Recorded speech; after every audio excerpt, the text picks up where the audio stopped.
So getting started with Proxmox Virtual Environment 9.0.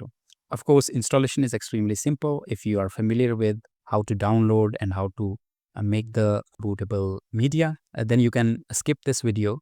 But if you want to go along with me, you have to follow these steps. So first of all, we will go into the Proxmox website, proxmox.com. The first thing that you will see here is the Proxmox virtual environment. Of course, Proxmox backup server is also there. Proxmox mail gateway is also there, but I won't be confusing you with that. So simply you can see here, this is new version 9.0. So you can go here into downloads also, or you can simply click here, learn more. I have already covered what is Proxmox virtual environment all about and what are the features and all of that. Of course, we will be exploring the features once we install it, and you have to continue with me. You will see everything in detail. So I'll be simply clicking on download here. And once you download, you will see multiple options here. So download is available for Proxmox virtual environment, Proxmox backup server, and Proxmox mail gateway.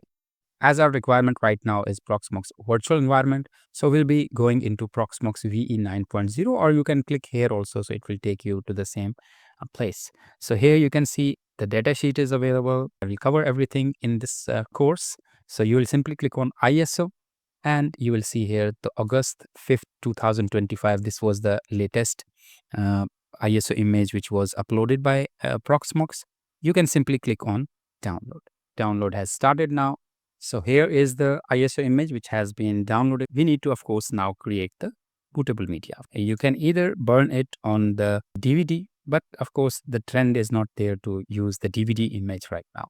So what we are going to do, we are going to now download the Balena Etcher, which is to create the bootable USB disk.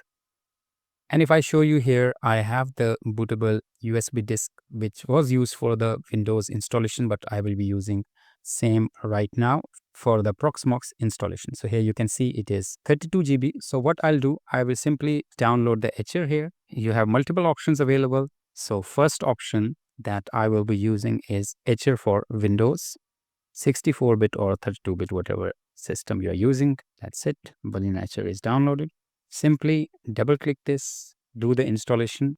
And once you have installed, we will be, of course, flashing from file. So I will choose the file here, Proxmox VE 9.0. So I will simply select this. It is 1.64 GB. Now I will be selecting the target disk. Target is my USB flash disk, which is 32 GB here. And everything on this flash disk will be removed. So you have to be very careful when you're doing this. So I'll select this and flash. It is going to take time. You have to have patience. So once it is done, I'll be coming back to you. This image, which is ISO image of Proxmox, this has been written on flash disk. And once it is written, it will be validating the image. And once the image validation is completed, we'll be ready to install the Proxmox virtual environment on the hardware. All right, so now you can see the validation is about to complete. Flash is completed. Now, what we are going to do, we are going to, of course, remove the USB flash disk from here, or USB disk from here. This is the bootable flash disk, depending upon your hardware selection. So you will be now able to do the installation. Here we have completed the preparation of the bootable USB flash disk for Proxmox virtual environment 9.0 or Proxmox VE 9. Now in next video, we will connect this flash disk with the hardware and we will start installing Proxmox virtual environments. So let's continue to next video now.